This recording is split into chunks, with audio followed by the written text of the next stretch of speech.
오늘은 언약의 복음과 인간의 종교 두 번째 시간으로 오늘은 이제 차례 순서에 대해서 좀 이렇게 브리핑을 좀 하고자 합니다. 지난주에는 머릿말을 좀 살펴봤죠. 그래서 전체적인 공과를 공부하는 관점을 좀 살펴봤고요. 오늘 두 번째는 이제 차례를 통해서 우리가 앞으로 무엇을 배워 나갈 것인가를 좀 이렇게 윤곽을 잡으면은 방향을 잘 이렇게 우리가 설정할 수 있지 않겠나 싶습니다. 그래서 오늘은 차례에 대해서 뭘 배우는가만 간략하게 설명하겠습니다. 그게 세 가지로 이렇게 좀 구성했습니다. 첫 번째는 종교와 이렇게 복음, 언약의 복음과 인간이 만든 종교에 대해서의 차이점들 설명하는데요. 우리가 예수 그리스도의 복음에 대해서는 지금까지 공부해 왔는데 이제는 종교와 비교해 가면서 적과 흑과 백을 마주하면서 우리가 양쪽을 더 선명히 알 수 있도록 이렇게 구성했습니다. 첫 번째는 이제 전혀 다른 것, 다른 건 뭡니까? 종교와 복음은 전혀 다르죠. 전혀 다른 종교에 대해서 첫 번째를 이렇게 다루고요. 두 번째는 유사한 것, 비슷해 보이는데 아닌 이단에 대해서 이렇게 좀 이렇게 설명드리고요. 세 번째는 이제 뭐냐면 우리의 본질적인 복음이 무엇인가를 다시 한번 말씀드립니다. 이제 4쪽 2의 챕터 첫 번째를 보겠습니다. 다름, 뭐가 다른 건가? 다른 것에 대해서 말씀하고 있습니다. 성경적 배경에서의 종교의 기원과 실체를 좀 이렇게 보려고 합니다. 그래서 종교란 무엇인가? 그리고 종교는 어떻게 시작되었고 그 실체는 무엇인가? 세 번째로 종교는 어떻게 발전되었는가? 네 번째로 종교의 창시자 사탄은 어떤 존재인가? 그리고 다섯 번째, 인간이 왜 종교를 찾게 되는 것인가 하는 것을 배우려고 합니다. 그 다음에 이제 챕터 두 번째는 종교의 정체성과 그 실상이 무엇이냐 하는 것입니다. 그래서 2-1번은 자연주의 종교가 있죠. 그 다음에 2-2번은 인본주의 종교, 2-3번은 신본주의 종교를 배우는데 종교는 밑바탕에 다 이게 세계관이 자리하고 있습니다. 세계관은 크게 세 가지 볼 수 있습니다. 하나는 자연주의 세계관이죠. 자연으로 돌아가자는 것이 바로 자연주의 세계관입니다. 그래서 모든 것을 자연을 중심으로 이렇게 생각하다 보니까 자연을 신격화 하는 것이 탄생할 수 있게 되는 것이죠. 두 번째 이제 인본주의 종교는 뭡니까? 인본주의 세계관에 자리 잡고 있는 것입니다. 사람이 우선이다. 인내천 사상. 이게 뭐 바로 이제 인본주의의 철학 사상을 의미하고 있습니다. 여기서 이제 종교가 태동돼서 인간을 신격화하는 종교가 나타날 수 있다는 것이죠. 그 다음에 이제 신본주의가 있는데, 신본주의는 이제 신격화한 신을 중심으로 한 세계관이 있다는 것입니다. 여기는 또 우리 기독교적인 하나님 중심의 세계관과 사단, 귀신을 중심으로 한 세계관이 또 같이 자리하고 있습니다. 그래서 챕터 두 번째에서는 자연주의 종교와 인본주의 종교, 신본주의 종교를 살펴보고요.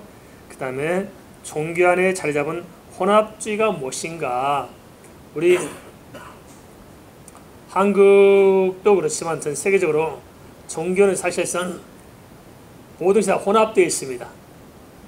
불교 안에도 사실 인본주의가 혼합되어 있고 또 신본주의가 들어와 있고 가톨릭에도 마찬가지입니다. 자연주의가 다 들어와 있고 혼합되어 있습니다. 그 혼합주의 실상이 무엇인가 살펴보고요. 기독교와 타 종교의 상생의 과정을 어떻게 할 것인가. 우리 기독교가 다른 종교에 가진 사람들을 어떻게 대하고 이 땅에서 어떻게 함께 살아갈 수 있는 것인가 하는 것을 좀 같이 생각해 보자는 것입니다.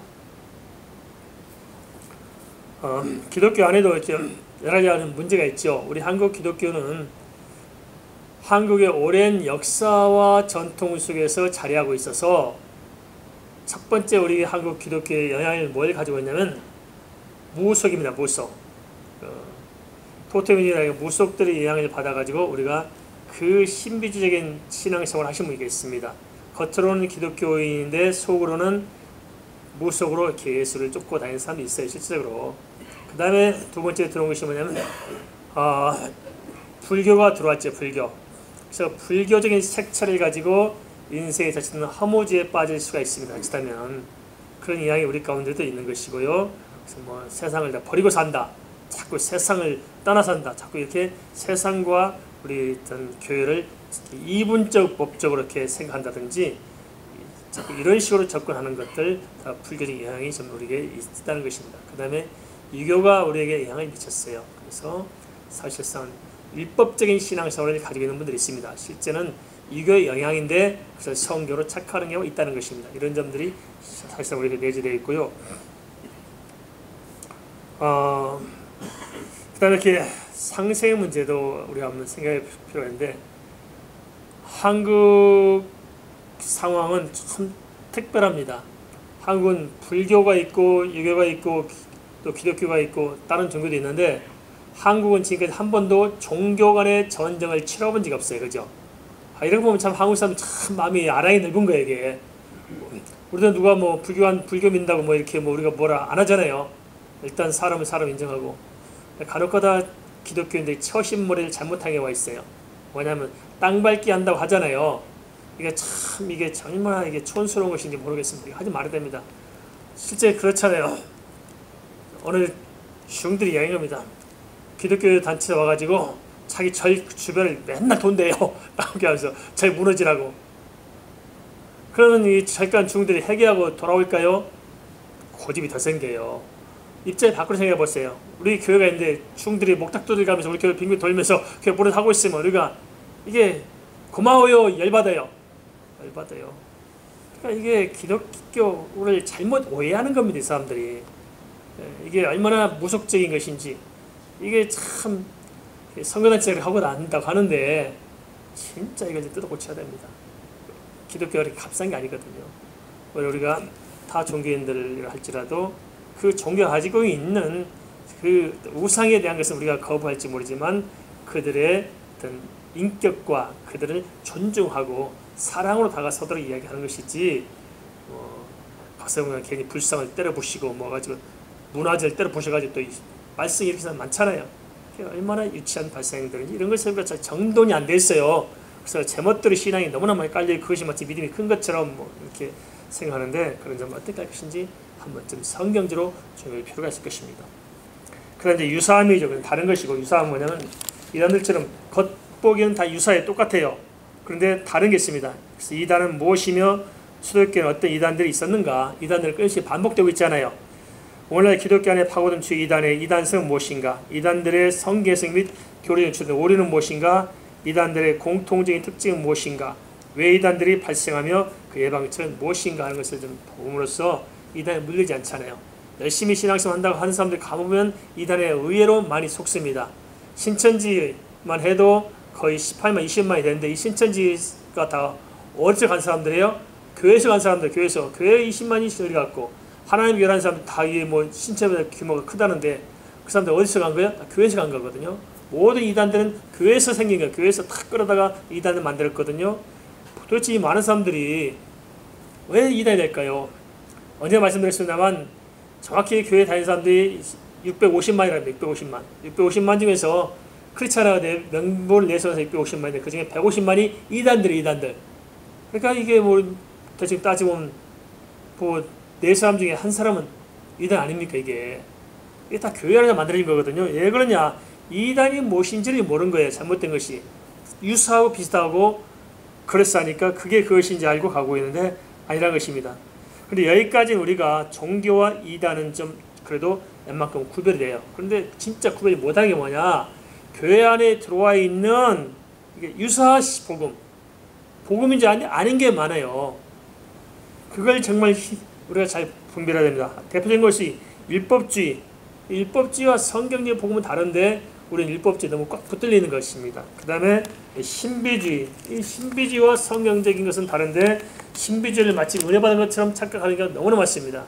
기독교적인 신비와 신비주의는 뭐가 다른가 하는 것을 좀 우리가 좀 알아야 되겠고요. 그 다음에 인본주의와 성경적인 복음은 어떻게 다른가? 종교혼합주의와 성경적인 복음은 어떻게 다른가? 사회구원의 복음과 성경적인 복음은 어떻게 다른가? 이것도 잘 우리가 구별할 필요가 있습니다. 사회복음, 사회를 구원하자. 정치 제도, 경제 제도, 뭐 사회 모든 것을 좀 바꿔내자. 여기도 참 우리가 기독교가 잘 정립해야 되는데 정립이 안 돼 있어요. 우리 청년들도 정립이 안 됐습니다. 목사님 대모를 해야 됩니까 말아야 됩니까 이렇게 묻는 분들도 있어요. 지금도 이게 정리가 안 돼서 우리가 얼마나 교회 안에 내용이 깊은지 모릅니다. 선거철만 되면 전라도 사람 경상 사람 막 치고받고 싸우고 난리가 나서 교회 안에서. 우리 예전에도 초창기 때 밥 먹다 말고 집사님하고는 다른 분하고 또 하마터면 멱살 잡고 싸움고 난리 났습니다. 이게 선거 때 갖다 놓고 이게 엉망이야. 요즘도 우리가 지금 기독교가 양분화돼 있어요. 극좌와 극으로 나눠져 가지고 얼마나 기독교 안에 싸우는지 말할 수 없습니다. 이게 정말 말도 안 되는 겁니다. 우리가 잘 생각해야 됩니다. 어른이 저한테 그러대요. 강화문에 있는 모 목사는 이 시대에 무슨 보네퍼다.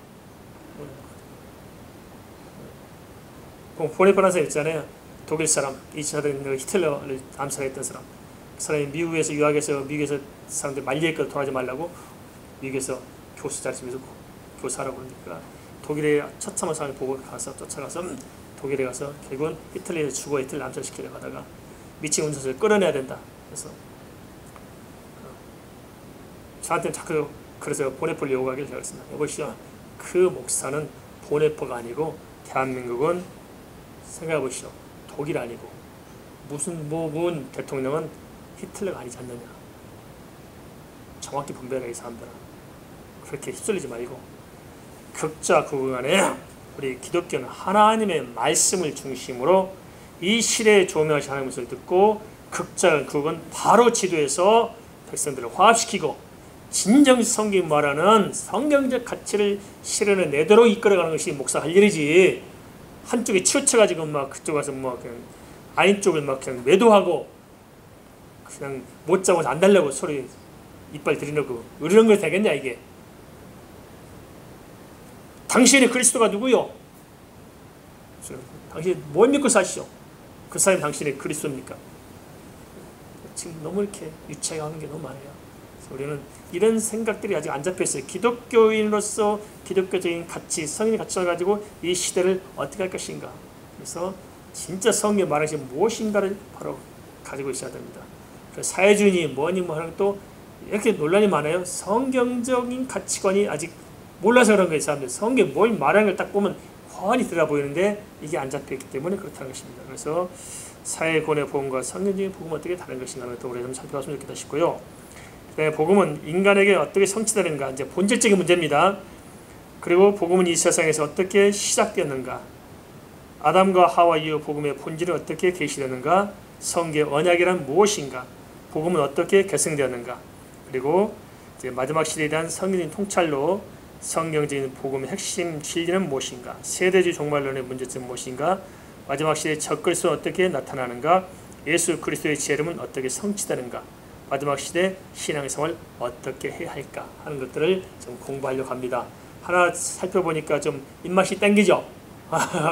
그래서 이제 1권을 우리가 잘 공부했습니다만 두 번째 책 이제 언약의 복음과 인간의 종교를 살펴봄으로써 신앙생활을 잘 자리매김하려고 합니다. 그냥 덮어놓고 열심히 믿으면 잘 믿는 것 같지만 아닙니다. 우리는 덮어놓고 믿는 것이 아닙니다. 하나님께서는 우리에게 주신 말씀을 통해서 분별을 잘하고 신앙의 제자리에 좀 세울 수 있도록 그렇게 나가고자 합니다.